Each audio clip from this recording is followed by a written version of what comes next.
Edo, Japan, the safest city of the 18th century. Imagine walking through the bustling streets of New York City in the 1700s. Crime, disease, and chaos would be your constant companions. Now picture a city twice its size, where you could safely walk at night with gold coins in your pocket. This wasn't a utopian dream. This was Edo, Japan, home to the world's largest city at the time, where crime rates were so low they would seem impossible by today's standards.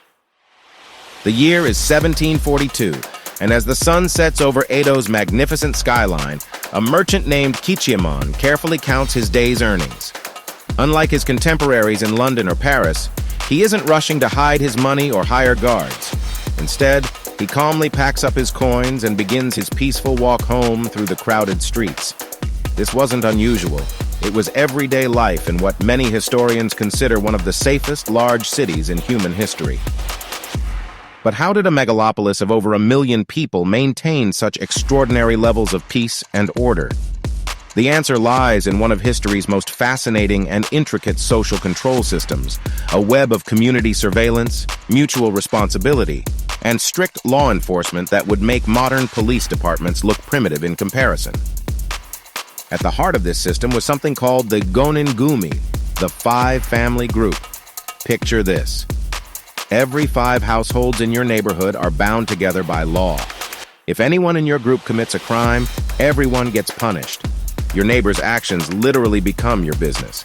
It's like having 4 extra sets of parents watching your every move, except these parents can face severe consequences if you step out of line.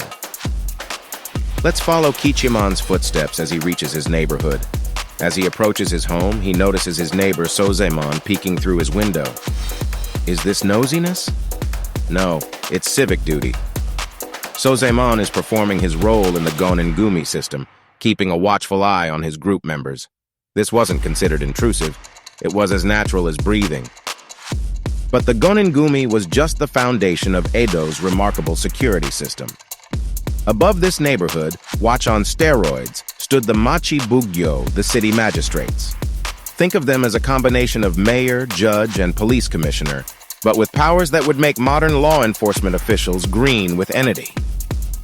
Consider the case of the famous magistrate Uka Tadasuke, known as the Sherlock Holmes of Edo.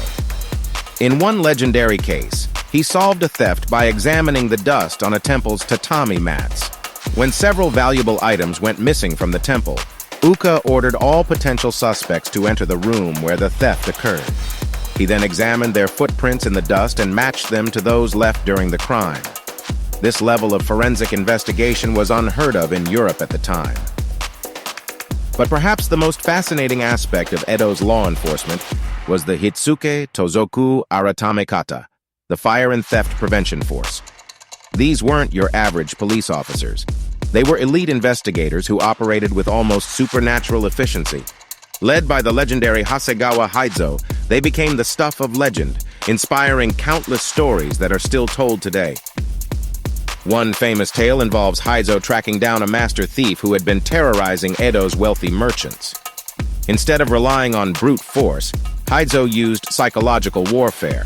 He spread rumors about the thief's supposed mistakes, knowing the criminal's pride would force him to appear and defend his reputation. When the thief finally showed himself at a local tavern to boast about his perfect crimes, Haizo's men were waiting. Yet, what truly set Edo's system apart wasn't just its police force or surveillance network. It was how deeply the concept of mutual responsibility was woven into the fabric of society. Unlike Western cities of the time, where poverty often drove people to crime, Edo's system ensured that communities took care of their own. If a family fell on hard times, their Gonengumi was expected to help them get back on their feet. This created a society where crime wasn't just illegal, it was seen as a betrayal of one's community. In Edo, being a good citizen wasn't about following laws out of fear of punishment. It was about maintaining the harmony of your community. This distinction would have profound implications for Japanese society that echo even today. But what happened when someone did break the law in Edo? The answer reveals another fascinating layer of this remarkable system. Let's follow the case of a young man named Chobei, whose story was recorded in 1789 to understand how justice worked in this unique society. Chobei was caught stealing a small amount of rice from a merchant's storehouse. In most cities of the time, this would have resulted in severe physical punishment or imprisonment. But in Edo, the first response wasn't from the authorities. It was from his gonin-gumi. The group leaders immediately called an emergency meeting, not to punish Chobei, but to understand why he had stolen in the first place. They discovered that Chobei's father had fallen ill, leaving the family without income. Instead of immediately reporting him to the authorities, the group pooled their resources to help the family and required Chobei to work off his debt through community service. This wasn't just charity. It was a practical system that recognized that desperate people commit crimes, and preventing desperation was cheaper than punishing criminals. But not all crimes could be handled so quietly. For serious offenses, Edo developed a sophisticated criminal justice system that would have impressed modern legal scholars.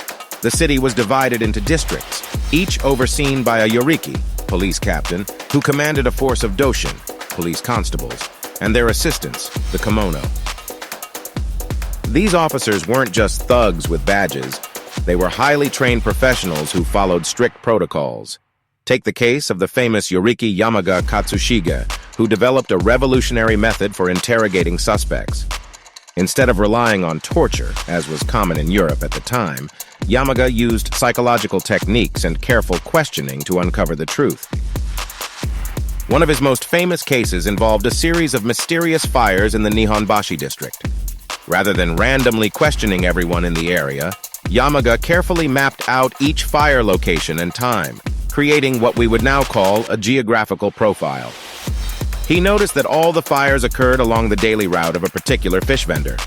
Rather than arresting the vendor immediately, Yamaga spent days observing him, gathering evidence, and building a case that would stand up in court.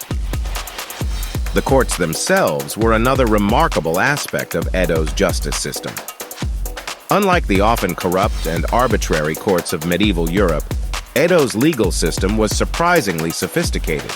The Machi-bugyo presided over cases in a manner that would seem familiar to modern judges, requiring evidence, listening to witnesses, and making decisions based on established precedents.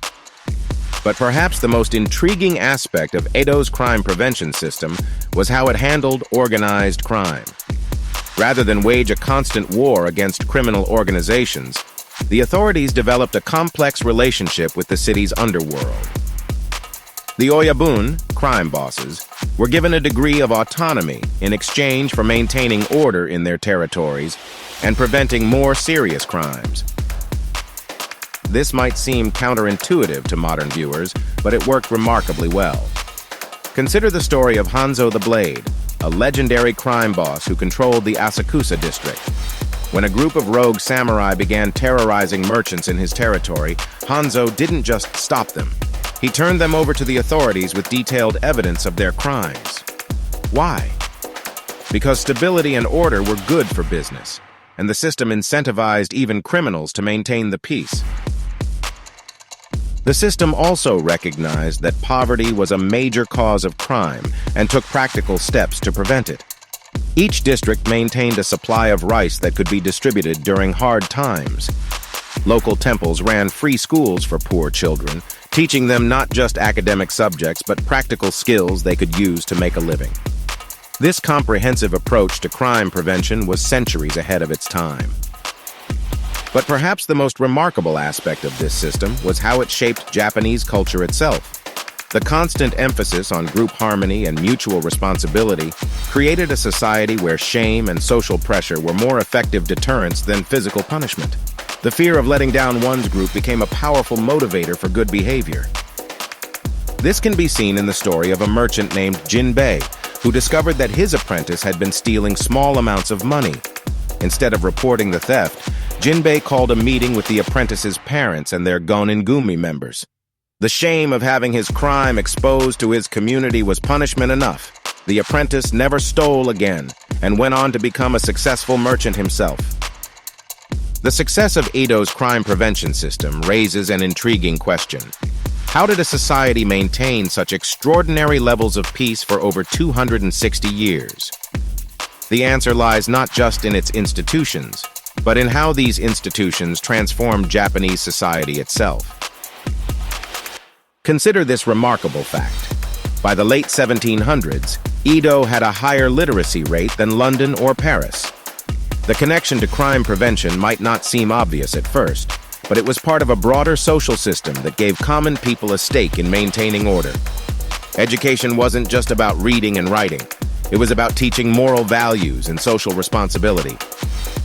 Let's explore the story of Kiya Sojiro, a merchant's son who attended one of Edo's numerous Terracotta temple schools in the 1780s. Like all students, Sojiro learned not just academic subjects, but also practical ethics through moral education books called Oraimono. These texts emphasized values like honesty, diligence, and social harmony, values that made crime not just illegal, but unthinkable. But the system's influence went far beyond formal education. The very structure of Edo society created what modern sociologists would call social capital, the networks of relationships that make a community function smoothly. Every neighborhood had its own festivals, fire brigades, and mutual aid associations. These weren't just social activities. They were threads in a complex web that bound people together. Take the annual Sano Festival, one of Edo's major celebrations. While on the surface it was a religious event, it also served as a way for neighborhoods to demonstrate their unity and social order. Each district competed to present the most impressive and well-organized display. This wasn't just about entertainment. It was about showing that your community could work together effectively. The system's influence can be seen in a fascinating incident from 1805, when a severe earthquake struck Edo. Instead of descending into chaos, as many cities would have, the Gonengumi system immediately sprang into action. Groups organized emergency shelters, shared food and resources, and even prevented price gouging by merchants. The system designed for crime prevention proved equally effective at disaster response. But perhaps the most profound legacy of Edo's system can be seen in how it shaped Japanese concepts of responsibility and community. Unlike Western legal systems, which focused primarily on individual responsibility, Edo's system created a culture of collective responsibility that continues to influence Japanese society today. Consider the modern Japanese practice of neighborhood associations, chonaikai, which organize local festivals, manage garbage collection, and keep an eye on elderly residents. While these associations are voluntary, they perform many of the same community-building functions as the old Gonengumi system. The form has changed, but the underlying principle remains the same. The influence can even be seen in modern Japanese business practices. The famous Japanese corporate culture, with its emphasis on group harmony and collective responsibility, has clear roots in the Edo period social systems. When a Japanese company takes responsibility for an employee's mistake, they're following a pattern established centuries ago. But perhaps the most remarkable aspect of Edo's legacy is how it demonstrates that effective crime prevention isn't just about punishment or surveillance. It's about creating a society where crime becomes socially unthinkable. The system worked not because penalties were severe, though they could be, but because it gave everyone a stake in maintaining order. This raises fascinating questions for modern society. As we grapple with issues of crime, community breakdown, and social alienation, could there be lessons to learn from Edo's remarkable experiment in social order? While we can't simply transplant a system from the past, understanding how Edo maintained peace and order might offer valuable insights for creating safer, more harmonious communities today. Looking back at Edo's achievement, we see something remarkable. A society that managed to create peace not through force alone, but through a sophisticated understanding of human nature and community dynamics. It was a system that recognized that true security comes not from walls and weapons, but from the bonds between people and their shared investment in social harmony. As we face our own challenges in the 21st century, perhaps it's worth remembering that sometimes the most effective solutions to modern problems can be found in the wisdom of the past. The streets of Edo may be gone, but the principles that kept them safe, community responsibility, mutual support, and social harmony, remain as relevant as ever. Thank you for watching this exploration of Edo Japan's remarkable achievement in creating one of history's safest societies. If you found this fascinating, please don't forget to like this video and subscribe to our channel for more incredible stories from Japanese history. Leave a comment below telling us what aspect of Edo's crime prevention system surprised you the most. Mata hue imashiyu. See you in our next historical journey through Japan's fascinating past.